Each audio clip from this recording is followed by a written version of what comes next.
Okay. Can't tell how long it takes for people to get in. That's always my question. Good evening, everybody. Welcome to JWA's Book Talks. I'm Judith Rosenbaum of the Jewish Women's Archive. Really happy to be with all of you tonight. Please, as always, say hello in the chat box. We love to know who's with us. Make sure to chat to everyone so we can all see your comments. And also the chat box is where you can add your questions and comments, and we'll try to bring those in later in the program.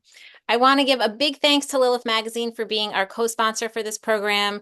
For any of you who don't know Lilith, they are a wonderful publication. Their uncompromising, award-winning Jewish journalism spurs feminists to share stories and generate powerful action.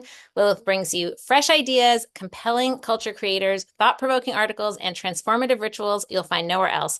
We at JWA are big fans and very happy to partner on this program.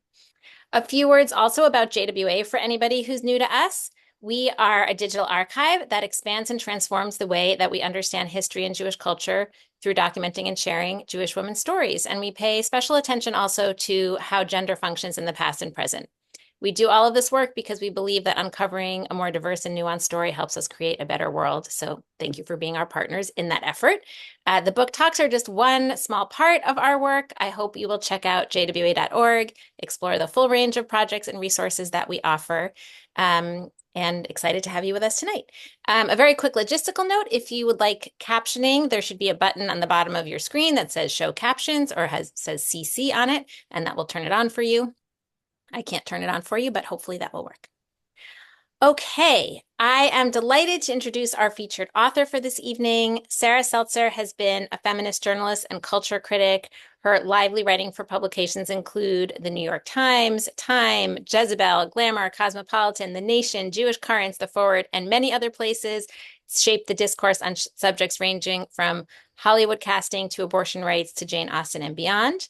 Sarah is a native and lifelong New Yorker and currently the executive editor at Lilith Magazine, and The Singer Sisters is her wonderful debut novel. Welcome, Sarah. So glad to have you with us. Thank you so much for having me. I'm such a big fan of JWA and all your work. It's wonderful to get to do this together. Yeah. I love this book so much. It's such a fitting story for JWA, multi-generational story of women and creativity and ambition and motherhood. Do you want to start us off with a little taste? Absolutely. So The Singer Sisters is a story about two generations of folk singers in the 60s and the 90s. It's a mother and her daughter. So as a friend of mine described it, it's like as if imagine Joan Baez gave birth to Jewel, but they're both Jewish. And so if only. right. I'm going to I go back and forth reading when I do readings between the 60s and the 90s, but I'm just going to do a very little taste here from 1964 in Cambridge, Massachusetts, when the two male and female the love interests first meet at Shabbat, and this is just a little warm up, and the mother's name, or the mother of the family's name, is Judy, and at this point she's just a teenager and she wants to be a folk singer and run away to New York. So Judy, Cambridge, Massachusetts, 1964. When another aspiring folk musician sat down at her family's Shabbat table, Judy Zingerman narrowed her eyes. Taking off his newsboy cap and washing his hands, Dave Cantor resembled a beetle, like most boys. But a beetle-haired boy who knew how to bless the candles, who washed his hands and sucked up to her mother? That was unique.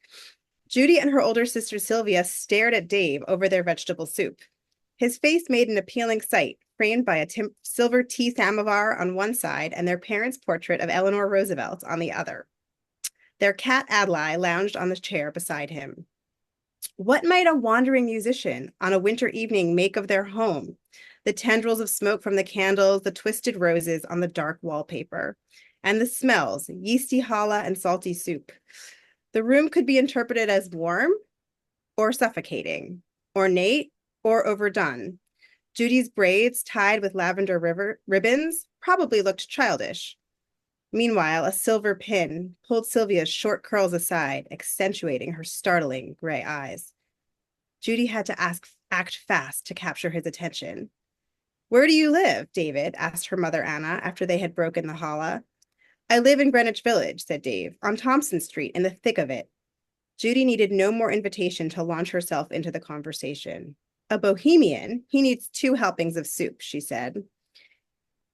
Who taught her to speak that way? Her father demanded of his wife. As open-minded as the Zingermans claimed to be, their acceptance stopped at the threshold to their own house. Raising accomplished musicians was second to raising good girls. But the Singer sisters, as Sylvia and Judy planned to name their folk rock duo, had their own plans. Sylvia and Judy spent the afternoons of their early lives at music lessons. Sylvia would walk beside their mother, her portfolio of sheet music snug in her arms. Judy, on the other hand, darted ahead or dawdled until inevitably their mother rebuked her with, "I'll tell your father."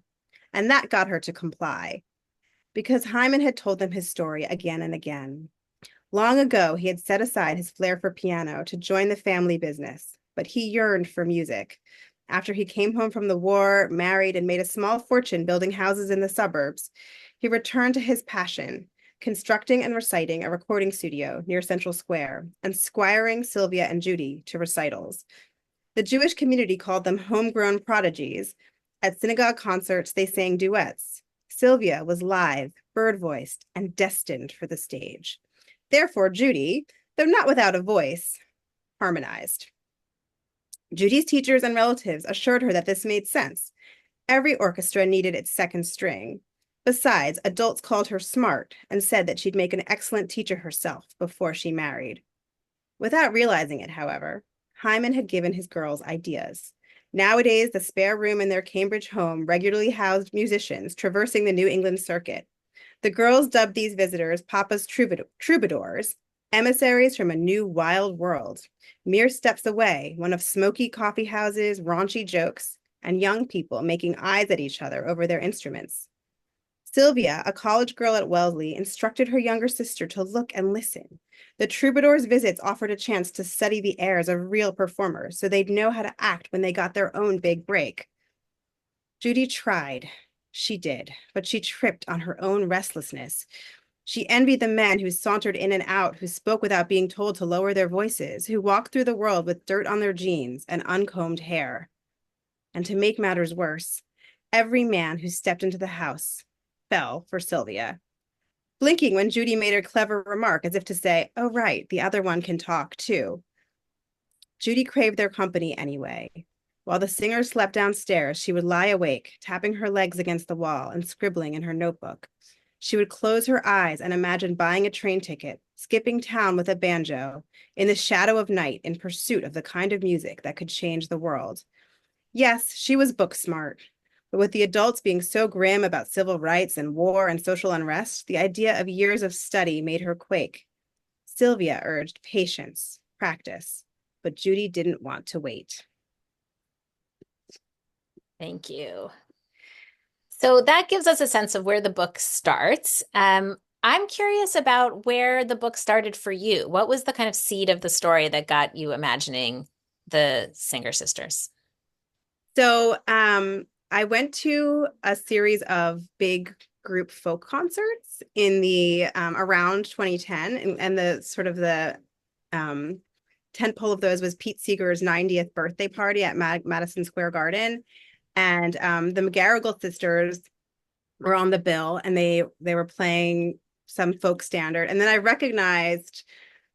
suddenly I recognized these incredible voices singing with them. And I realized it was their kids, Rufus and Martha Wainwright, who are these singer-songwriters who are more my generation or a little older than me, who I think hadn't been listed, but were playing with their mom and aunt. And all their voices were mingling. And, there were sort of jokes on the stage like, "Sing out, children." And I then saw them again without Kate McGarrigle, because she died like a few years later, and I went to her memorial concert, and at that concert they were all their friends and family were singing these really personal, intense songs that they had written about each other, that she had written about her breakup with Loudon Wainwright III, who was Rufus and Martha's dad, and about her sister, and her sister had written about her, and like Rufus had written, they've all written songs about each other. So I had this like seed of an idea about a family of singers who all write about each other. And I didn't do anything with it for a long time, but at some point I just sat down and started scribbling. I think this is one of the first scenes I wrote, the Shabbat dinner, because I was trying to, in my mind, just sort of figure out how the family started, and of course, because it's me, like they would have to be Jewish, and that would be a big part of it. So yeah, really, it was really one of those things. I think I didn't start the book until like 7 years after that concert, or 6 years. Um, That's amazing. So it was percolating in the back of your mind all that time, though. yeah, I've been working on short stories, and I also was like, maybe someone should write this book. And then at some point, I was a new mom, and I didn't have the time really or the focus to go back and edit my short stories. I just wanted something I could kind of write in like the spare 20 minutes I had. So I actually just decided to just kind of write this for fun and to entertain myself. And sometimes those projects, of course, like end up being the ones that stick, because it was for fun and did make me happy to write it. Yeah, it's great. And there it feels like you put a lot of a heart into it. So I could imagine that it was fun because the characters are lively and it's a great story. Um, so you said that it was clear from the beginning it would be a Jewish family because you were writing from that experience from your own life.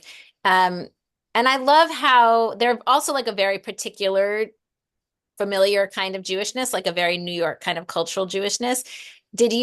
Was it clear that that was how you were going to want to write them, or did you think about sort of like how should their Jewishness show up? How should it be, sort of coded?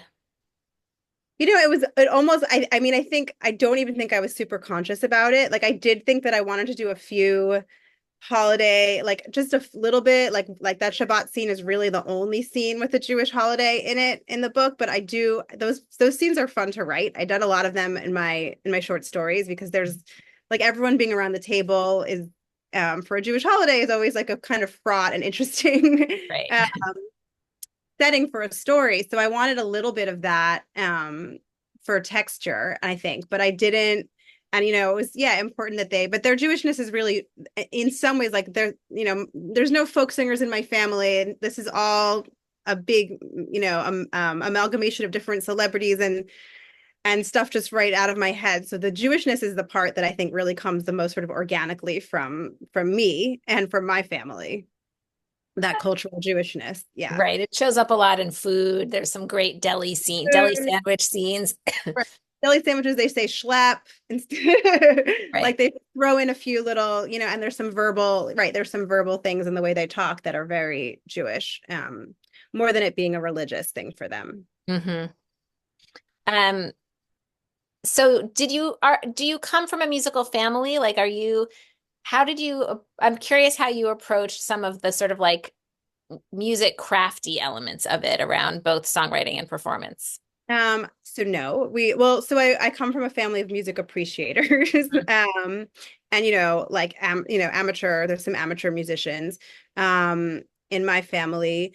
But my husband is a music journalist. So I did sort of some by osmosis, some of the stuff about studios and concerts I got from him. And I'm also just a really nerdy music fan myself. So, long before I met and married a music journalist, I've subscribed to Rolling Stone and Entertainment Weekly, and read all the articles, and watched tons of documentaries on VH1 back when that was a thing. Yeah, behind the music.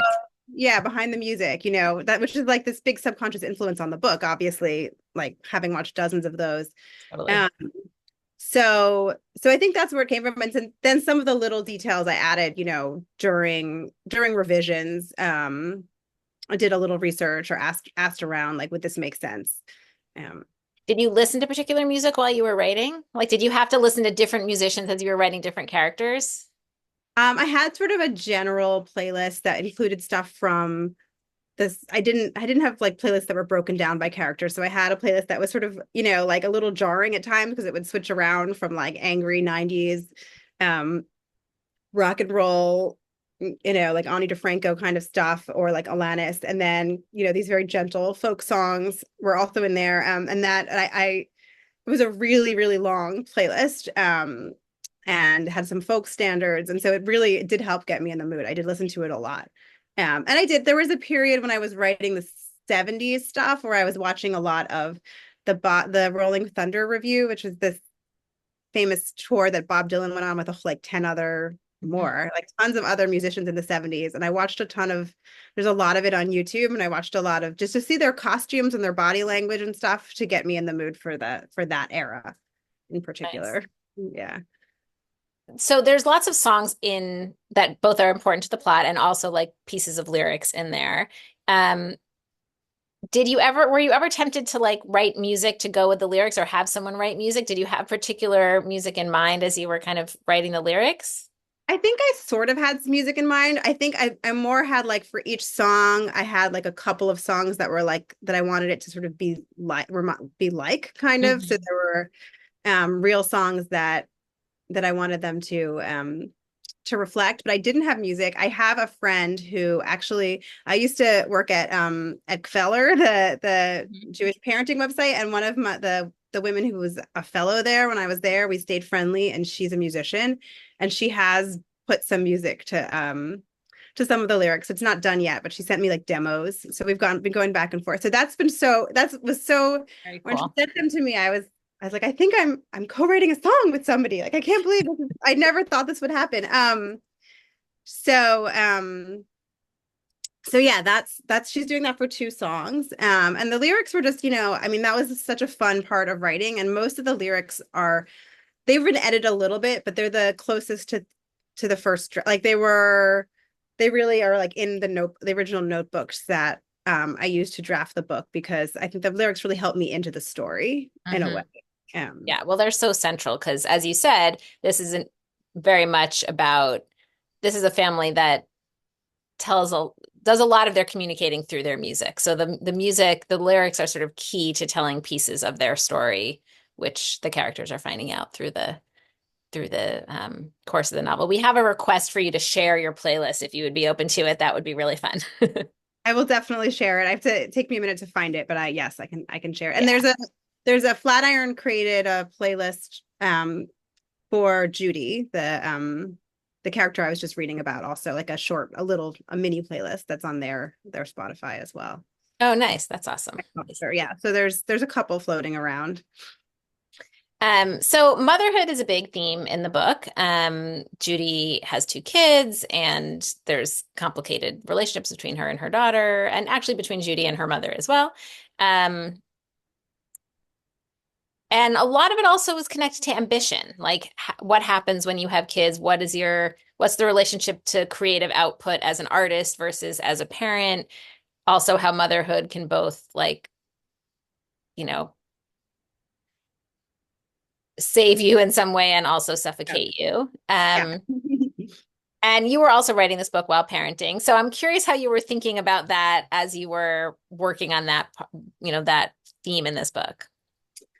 Yes. So, I think one of the things that there's been a lot of literature recently, which has been so wonderful about early motherhood specifically, and how suffocating it can be, how overwhelming it can be. And only some of those books I think have gotten to a point that I think that's important, is that part of what's suffocating and overwhelming about it is not just the obligation you have to like keep a little person safe and healthy, but also the overwhelming sense of love and sort of like emotional attachment you have to being a parent, that is both inspiring and wonderful, but then also takes up is suddenly like the primary feeling you had when you've never had this feeling before.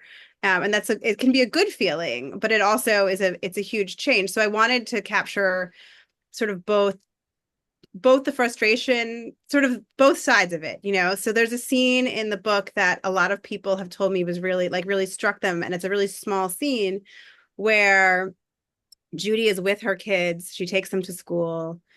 They're in a good mood. Everything's going well. Because there are lots of scenes where things are not going well with the family. And they're happy, and they're like looking at a butterfly, and she feels really inspired by them, and like they're authentic childlike joy, and she really wants to write a song. And she's like, I'm going to go write a song as soon as I drop them off from school. And then she drops them off from school, and she like gets into a conversation with another mother who's talking to her about workout videos. And then she like gets stuck on the subway, and she goes to try and find her sister so they can write a song together. And her sister's not home. And by the time she gets home, all the inspiration is gone.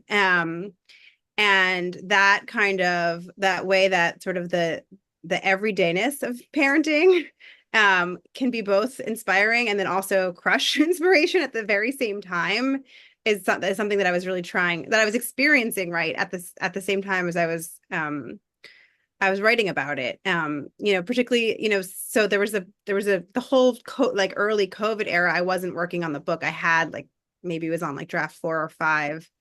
And I felt like I was getting close to getting ready to be done with it. And then COVID happened and I didn't work on it for a long time. So when I went back and revised it, some of that frustration that I had felt during the COVID years definitely sort of made it into the book. I think, and the fact that during the COVID years, I really missed my work. Like I missed my creative work. Like that was sort of the biggest loss for me. It was not just not being able to be social, but not being able to just really not having any time to write. But then when I was able to again, I felt so grateful and so happy to be able to be working on the book, and to return to it, that I didn't have any kind of angst about it. I wasn't like, oh, is it going to get published? Are people going to like it? I was just, so all that I think actually gets reflected a little bit in the book itself too. All those feelings. Yeah, I really appreciated that because I feel like there is so much writing on motherhood now, and yet somehow it still feels like it's very kind of bifurcated. Like either it's sort of like, you know, roll your eyes, sort of like it's hard, but obviously it's the greatest thing ever. And, or there's sort of the sense of just like complaining about how hard it is, but there's very little that really sits with some of just the holding two things at once of just like how it can be a source of inspiration and also so exhausting and all of these things all at once and how hard it is to manage that, the kind of like schedule of what it is to be a person who has their own needs with balancing other people's needs. And where creativity fits into that and how creativity doesn't like work on a kid's schedule necessarily, Right. but Right. Right. there's not that much you can do about that. There's this great line that you have from Anna, from Judy's mom, who says at one point, women have an impossible lot. The things we make are beautiful anyway. And I thought that that was like a really beautiful line of just sort of like, yeah, it's really, capturing how it's very hard. And that also that doesn't necessarily um, damage the outcome.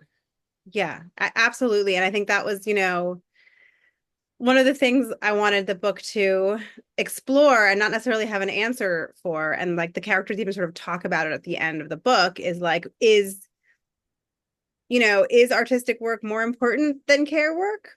Right. Is raised like, Judy has to do some kind of really important at the end of her, sort of not at the end of her life, but at the end of that part of her life that the book covers, like some reconciliation with her past mistakes and her parenting mistakes and, try to make things right.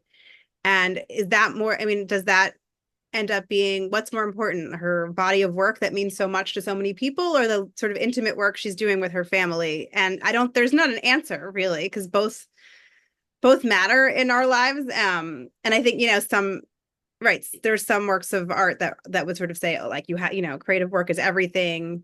And there's obviously conservative voices in our society that think like, raising a family is the most important thing for a woman to do. And, yeah, I wanted to play with the in between, the questions that we all kind of have every day about this.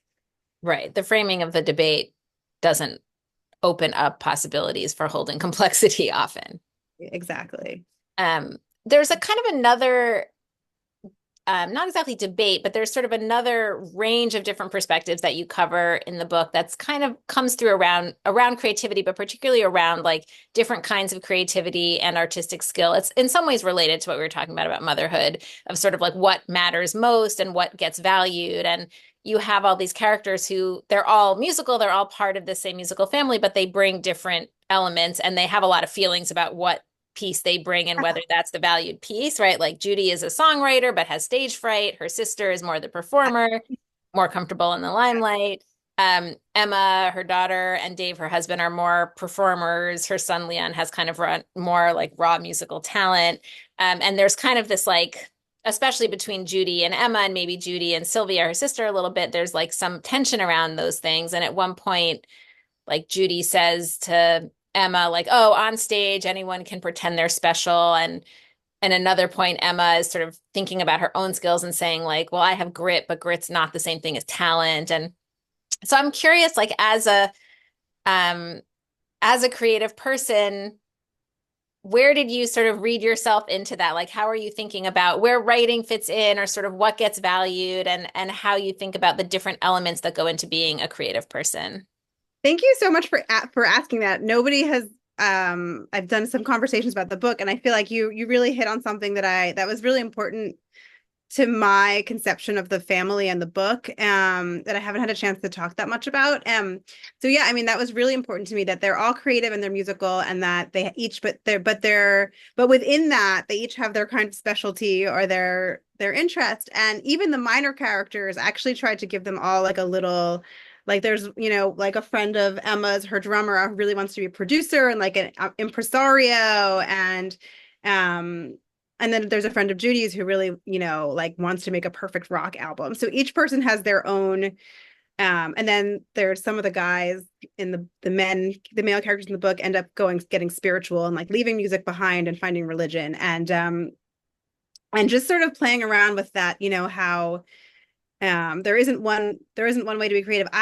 That's a really good question about where I fit in. I think probably in some ways I mean, Judy is a difficult character and I don't want to fully identify with her, but I do think that her version of creativity is like, she really wants to be in her room writing really great songs, um, and making a difference in the world, like making an impact. And I think part of her struggle is that she's not really sure, like her songs, people come up to her and say, like, your songs mean so much to me, they've changed my life. And she's really not sure about it all. Like, she's not sure this is the right thing to do to make the world a better place. And to, but she has this talent. So she's very conflicted about it. And I don't feel conflicted, but yeah, I think maybe I do. Sometimes I'm like, well, I love writing. I'm so lucky that I get to do it. I love editing other people's words, but is it really, it's not saving anyone's life. I'm not directly taking care of anybody. I'm not, the sanitation workers on my block make more of an impact on the world than I do. And I think that aspect of Judy's angst about it is something I definitely relate to. Like, how come I get to be the person who does this? And so she's very like dubious when her fans come up to her and say, you've changed my life, or you speak for all women. And she's kind of like, well, I'm just writing these songs. So that, and Emma, on the other hand, wants, is her daughter who really, she loves, there's all these scenes where she loves the fans. She loves the girls who want to be like her and dress like her. And so she has a completely opposite relationship to that than her mom. I can't say where I land on that because I don't really have any, fans yet. I'm But sure you do. You're about to meet a lot of them. but yeah, that was just something that was just really, I was like sort of curious about, and that, and so I explored in the book. Yeah. And I think it's also relates back to some of what we were talking about motherhood, like what kind of art or creativity do we most respect?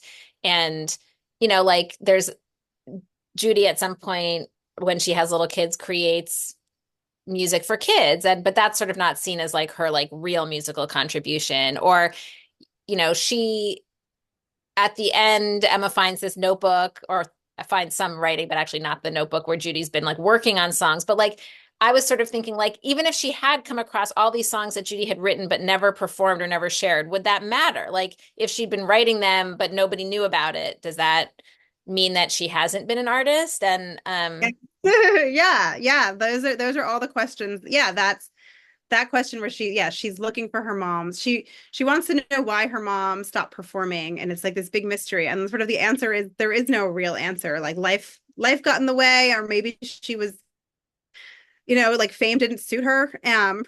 Being that life didn't suit her as much. And she's, maybe she's perennially, like the dad, says maybe she's just perennially discontent. Like that's where her creativity comes from, is that she's Mhm. not really happy performing and she's not really happy not performing. And that sort of fuels her talent. So, and right, does it matter if a song makes it big, or does it, if it lives in a drawer, is that also just as beautiful? I mean, those are, such interesting questions to me. And so I just had my characters kind of ask it themselves, without necessarily having there being a clear answer.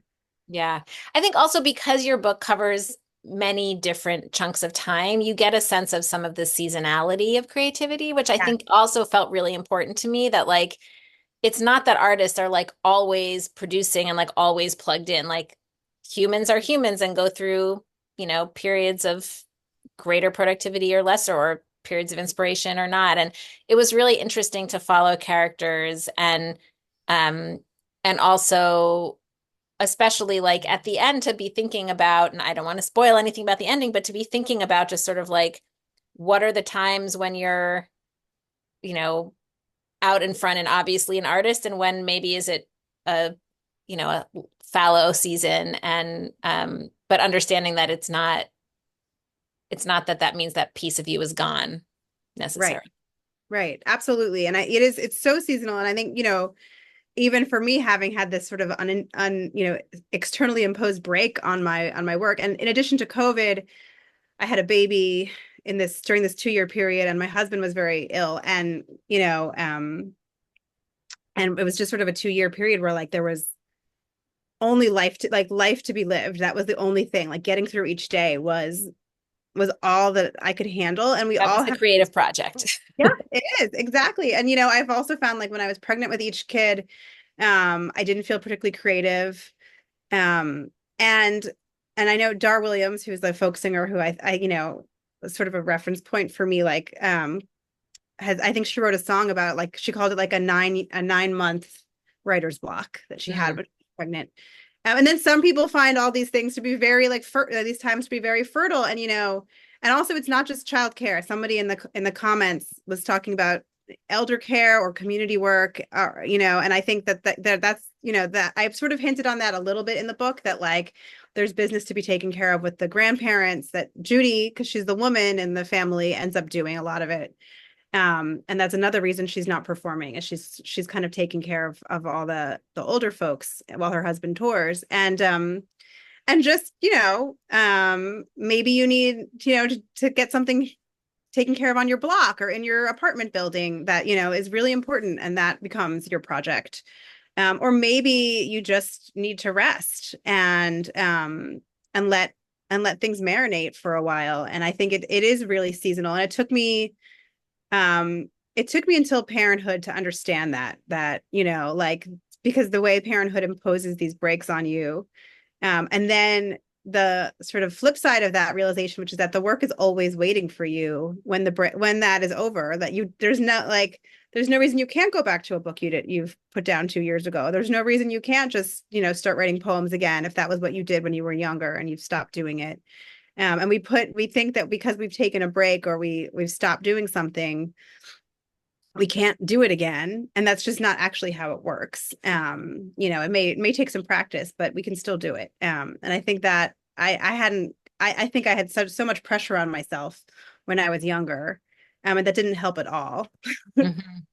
Yeah, and I think we have this sense that like productivity is supposed to be ongoing and even. And I remember when I had kids, and was feeling like I was, it was harder to feel. I was sort of like, where did my ambition go? I was so tired, and I just like couldn't figure out how to think about work in that way. And one of my mother-in-law's friends said to me, "Oh, don't worry, it'll come back. It'll take about 10 years, but your ambition will come back." And at the time I was like, "Oh my God, 10 years?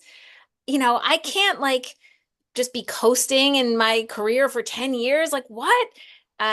And it didn't take 10 years, but it took probably more like 7 or 8. But now I think that I'm older, like I have more of a sense of like, okay, so 10, even if it takes 10 years or even if it takes longer, it's like that's kind of how it works. And it's different for each person. Yeah, and you know, one of the things I learned kind of when I was nosing around, like during the revision and writing process, is a lot of famous musicians have taken these long breaks. You know, some of them to raise kids, or some of them have like, you know, I think even like Joni Mitchell, like went off and like lived in, you know, like they go live on an island somewhere and don't do any writing. And, you know, but then I think like Bruce Springsteen, I think took like 10 years away from music. And he was apparently like feeding his kids breakfast every morning. Patti Smith took like 18 years off to raise her kids. And so we actually don't hear those stories as much. I think but they're there. If you look even at the most famous musicians and celebrities in the world. Right. Yeah. No, that's good to remember. And I wish those stories got told more because they Yeah. are really interesting and important models. Um, this book is also very much a book about legacy and how you honor what you've inherited and make it your own. I think that's a very Jewish question. And also, I think for our generation, I'm a little bit older than you, but for, this sort of like post-second wave generation, I think it's also like a very feminist question of like, how do people who are second generation feminists look different maybe from our mothers? And how do we like honor what, the generation before did and gave us, and also make it our own. So I'm Yeah. curious how you were thinking about that. I felt that very much in the musical relationship between Judy as like her, 60s, 70s songwriter, and then Emma as her kind of like Lilith Fair Yeah. 90s child. Yeah, definitely. I mean, I think it's a huge theme in the book, you know, and I think part of that just comes from and this is something I've been saying a lot, like the cultural shift that happened with the baby boomers in the 60s and the 70s is we're still in, the ripples of that were still so strong when I was growing up in the 90s. It was everywhere, and I remember thinking to myself, like, has any generation ever like torn through their parents' Mad magazines and record collections and clothing? I think it was like the first, at least it felt to me like this was something really strange and different, that we were all just like raiding our parents' cultural treasure trove. And and so were the artists that we loved, right? So like Lilith Fair, all those singer songwriters from the mid 90s, kind of the post grunge stuff, they were so clearly like explicitly calling back to Dylan and Joni Mitchell and Simon and Garfunkel and the Beatles. Oasis was like dressing like the Beatles, and there were lyrics in the Counting Crows songs like "I want to be Bob Dylan," and Radiohead was singing "I wish it was the 60s." I mean, it was so everywhere. And so, but then, you get older and you're like, well, actually, there are aspects of this culture that were really troubling, like that were misogynist and racist, and we can't just sort of uncritically worship it. So I think that sort of and I've often, as a cultural journalist, like been like a defender of boomer culture, because I think it's so wonderful, but also, um, I think that there's a lot of frustration with it, because it's like, well, can we move on? Like, can we have a different narrative? Like, does it always have to be about Bob Dylan? Or Joni Mitchell, like, and sometimes it's like, yeah, well, yeah, it still does. Like, we're still talking about Joni Mitchell, but also, and that's true with feminism too, and one of the things we think about at Lilith, and I'm sure you are thinking about all the time at JWA, is the second waivers are sort of this to feminism, the same thing that these musicians are to pop culture, right? Like we're like mad at Andrea Dworkin and Betty Friedan for the things that they said that were wrong, but then we're also like completely influenced by their work. And even in writing against their work, or even in trying to forge our own paths, like we're still reacting to them. And so it's just sort of a constant. I find myself, like, when I'm thinking about feminist topics, in a constant, still in a push pull, where I'm like, oh well, like, they did, those second waivers did have some points that we still haven't like we still haven't solved some of these issues that they brought up. And then I'm like, but they did it in such a clumsy way. It goes back and forth all the time. So that is just all throughout the book. And that's Emma. So I think Emma sort of has some like rage that doesn't, like, it's like a rebel without a cause feeling for her at the beginning, where she's just like, she's really mad at her mom, and she, but she also wants her mom to come to her shows. um And it's like, why are you so mad at your mom? And it's like, well, her mom was part of, her mom's songs defined, a lot of people's experience of their own womanhood. And that's a heavy thing to live with when you're someone's kid, not, so it's For all sure. there. Yeah, Yeah. yeah. My mom wasn't a famous musician, but she was a Jewish historian and a Jewish feminist. And so like I am so proud to do this work and carry on her legacy in my own way. And also it's not a simple thing to like Find your own place. right, to find your own place and to think about, right, like how are you engaged in a conversation and carrying it forward in your own way without also flattening what came before it. And I think about that often working um with like teenagers now who are really interested to understand and having teenagers now actually who are really interested and excited to learn things and also sometimes have a tendency to be like, oh, 70s feminism was this. And I'm like, oh, actually, it was more complicated than that. The same way that like feminism today is more complicated than any one headline or, that 90s feminism is more complicated than any one stereotype. And sort of like, how do we, you know, it's very interesting to see where the generational tensions and dynamics get wrapped up into ideological debates also. And sometimes one will flatten the other in a certain way. But I think it's also adds a certain richness because there's that kind of sense of like, it's not just ideas, it's like, it's family in some ways. Yeah, and it does feel very Jewish, right? Like this sort of like constant like argument and dialectic with like it's like Talmudic, like the people who came before you and like the texts that came before you. Like these are texts, like second wave feminism and like Joni Mitchell lyrics and Bob Dylan lyrics are now just not to like get too, but like they're kind of like in some ways like sacred texts for a lot of us, right? And so we're arguing about them and thinking about them and writing our own responses to them, in a way that feels very Jewish to me. Right. Like you're allowed to disagree, but you're bringing it in as well. Yeah. Um, and also there's just like the weight of expectation too, right? That's another piece of what comes through as part of that. And there's even one of the characters, Rose, at the end when she's kind of thinking about her own life and what she's accomplished. There's this line at the end where she then says like about her daughter, like, oh, but she's going to change the world. She was sure of it. And it's like that piece that gets put on every next generation. Like, okay, I have my own questions about like, have I done enough? But like, I know my kid is going to be the one who's going to save it, which is that also a hard, hard burden. Yeah, it is. It is. Yeah. Um, so there's a big family secret that's a major plot point in the book. I don't think we want to spoil it, but I'm curious how you thought about writing that. Like, how do you figure out where to reveal it in the course of the novel? And how much of that piece of the story was central to you as you were coming up with the plot? I think that so much of sort of the later revisions were about sustaining tension because I did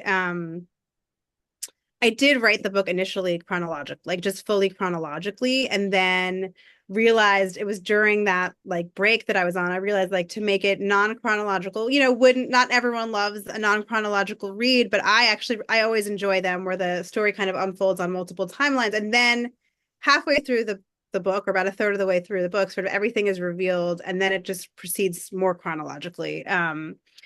And I think that I wanted it to mirror Emma not understanding what was going on, like having this anger at her family and sensing that something was wrong and something was missing and not knowing what it was, and sort of having the reader go along with her on that journey of being a bit puzzled, but also having a little bit of that extra knowledge that she doesn't have of what her mom went through um, in the 60s, and that Emma doesn't know yet. And so then, so you're learning almost at the same time as she is, but like a little ahead of her. I mean,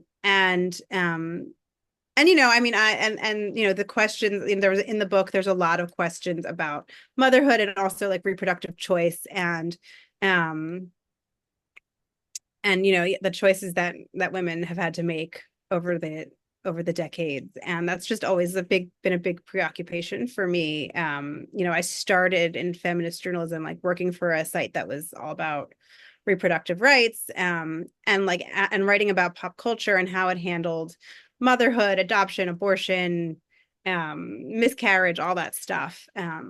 So always wanting to, add to the body of work that handles it sensitively, I hope, and kind of, and shows like all the different stories that add up to one family of women, right? Like there are so many. There's sexual harassment in the book, like sort of all the things that a woman can go, like a family of women can go through, happen in the book over the generations. Which seems true to life. Exactly. Exactly.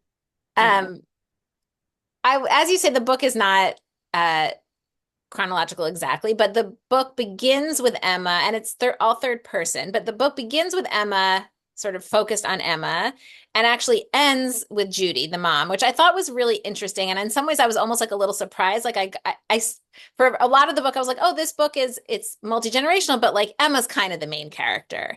And then at the end, I was like, wait, maybe Judy was the secret main character all along. And I think a lot of books, especially ones that cover many generations, like you start with the older generation and you end with the daughter or whatever. And so I was curious about that choice. Can you talk a little bit about that? that's great. That's a really great observation. I think that, right. I mean, I think that the story is Emma coming to understand her mother, and also it's almost like two crisscrossing stories. Like if you see them as dual protagonists, like it's Emma coming um to understand her mom's life in its totality, and as her seeing her mom as a person and just not just as like mom who's just kind of frustrating to me, and also Judy kind of trying to find redemption in terms of her life as a mother and an artist, through her daughter. So in part through her daughter and through her other relationships as well. And so at the end, there's this moment between them that, it's like an important moment for Judy, but it's also important for Emma because at the beginning, she wants to be on stage and have her mom looking at her and have her mom in the audience, and she's sad that her mom's not in the audience. She wants all the attention, like to suck up all the air in the family. And at the end, she's kind of sharing the spotlight with her mom in a really important way. So it is, like it does come full circle for her also, but I think in another way the book is also, so that's one way of looking at it. Another way is the book is also the story of how sort of the tough things that happen to Judy affect the whole family, and there's like secondary trauma. Right. So having her come to a resolution does help resolve things for the whole family. For sure. Um, the book, you read the little piece that starts in Cambridge, and there's also LA, but like it feels like New York is in many ways the heart of the book, even though it moves back and forth among those places.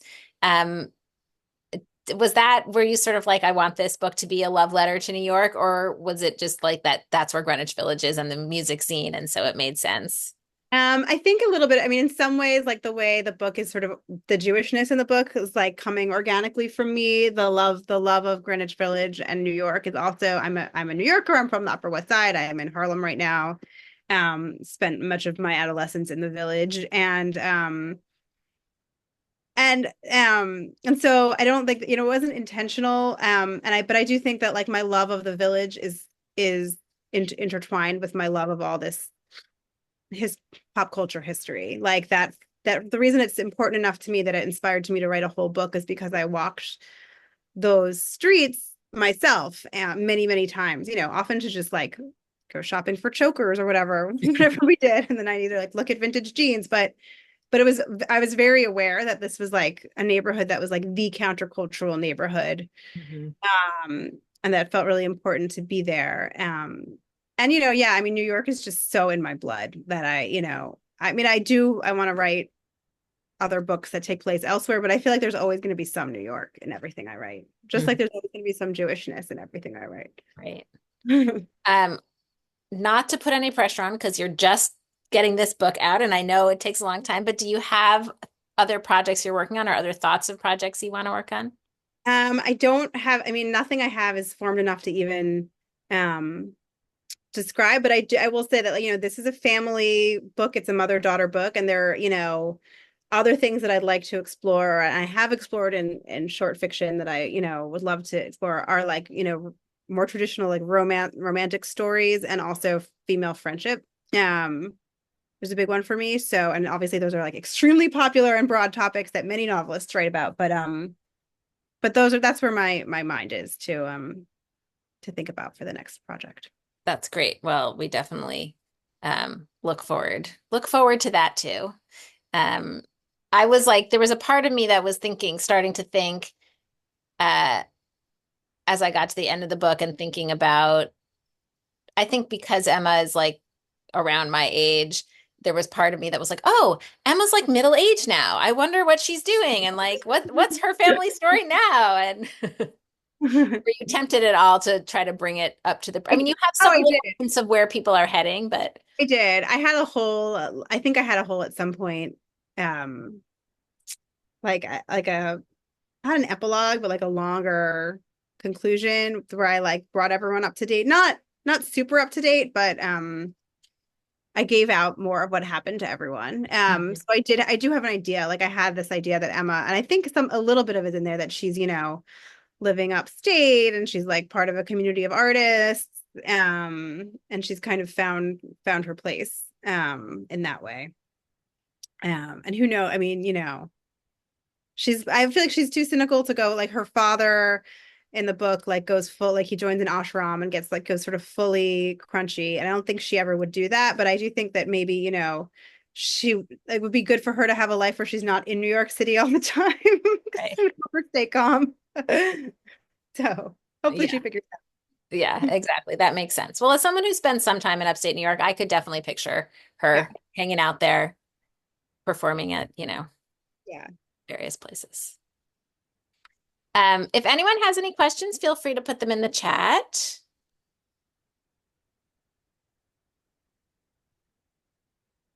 Where, what have been some of the books that you've been enjoying reading lately? So I've been very um like immersed this year in reading other books by people whose first books came out in 2024 because to Mhm. support each other. Um, and I've read a lot of good ones. My fellow Flatiron writer, Ruthvika Rao, wrote this book called The Fertile Earth that also came out in August. That's like very, if you can stomach some violence, it's amazing. Um, it's a love story set against the backdrop of communist rebellion, like communist like guerrilla warfare in India, um, uprisings, and it's extremely romantic and also very violent and like it also moves around through time in these really interesting ways. And so that was a really great read. And then to be honest, like since my book came out, I've been just reading all the big summer books that I kind of missed um run up. So I read Sandwich, which I assume a lot of people here read also this summer. Read that this summer. Very lovely. Made me cry a lot. Mhm. You can read it in an afternoon. And the new Emily Henry book, Funny Story, which I really enjoyed Mhm. also. So yeah, just to sort of get my attention span back, those books have been very helpful and I really enjoyed them. Yeah, I'm sure it's hard when you're writing your own book to figure out like what to read and what not to read. And, do you read other books that have similar kinds of themes or do you not read those books? Yeah, there are some other music books that I really want to read now, actually, that I didn't read while I was working on my book because I was, I didn't. I mean, I had to when Daisy Jones and the Six came out, I had to read it, like, Right. and I was like very worried that somehow this book was gonna cause a problem for me, because I was, maybe like 2 years into mine, and I really enjoyed it, and of course, it hasn't caused a problem for me. Every review compares my book to to take some positively, some less positively. But it like created a good environment for music books, so it was the opposite. But yeah, there are a few others. There's a romantic comedy by I think someone from the Bangles wrote a romantic comedy Oh, really? about a Fascinating. rock star that looks really fun. I have a copy of. Um, so and there were two others that came out this summer that look really good, and they're very different. One is about a pop star in the 90s, like a Britney Spears, Justin Timberlake kind of story. And then the other is about like a Nashville country singer.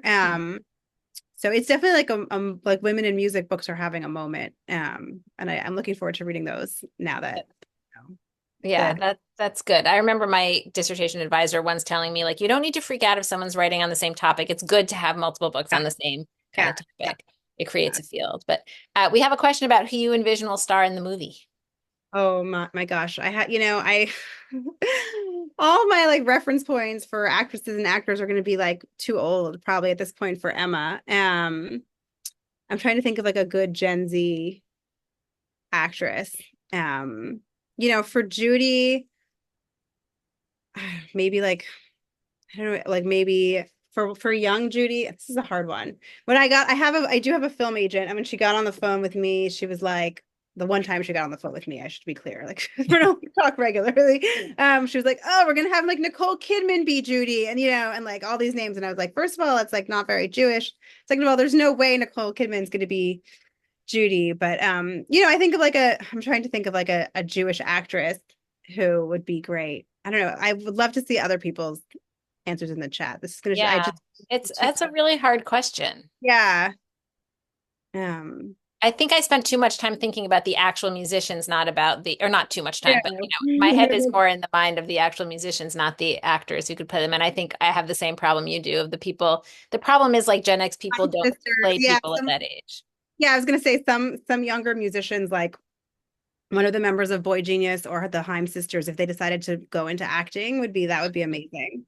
That would Um, be amazing. because there are so many young like women with guitars right now, who are really talented. Yeah, definitely.